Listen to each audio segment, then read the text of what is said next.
So word of mouth marketing. So word of mouth marketing is kind of when you're doing organic marketing, organic social media. It's about creating a buzz. So think of it as what we call the snowball effect. It's about starting off with a small, interesting post on Facebook. That post then impresses a couple of people. Then those people spread the word. Before you know it, that one post is all over. It's gone viral. It is what we call is creating mega brand recognition.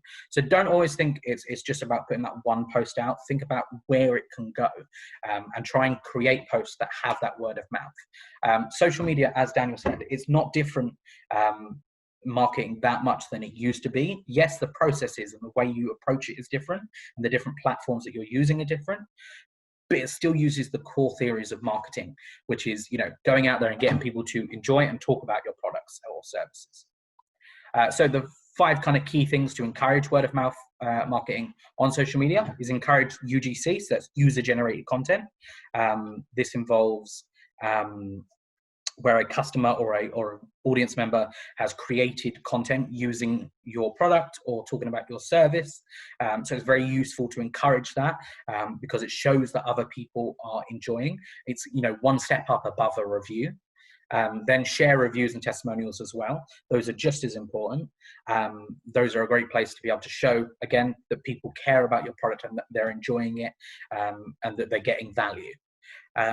Get product ratings and reviews on your site. So if you can, there's a lot of things like Facebook where you can implement through their API and get the Facebook ratings into your website.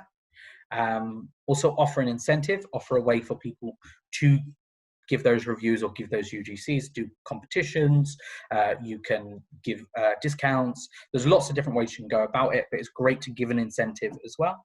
And also connect with influencers and industry thought leaders. As we said, it puts you and gives you that kind of like expertise and puts you on the same level playing field as them in the eyes of the consumer. Overall though, it all breaks down to offer a unique and share-worthy experience. If you offer good value content that's unique and the customer wants, then they'll share it, and that will get a good word of mouth and it will get a good reach. Absolutely. If you liked our content, don't forget to press the thumbs up button. And if you find it valuable, press subscribe. And don't forget to press the bell icon to see when we're doing our next videos.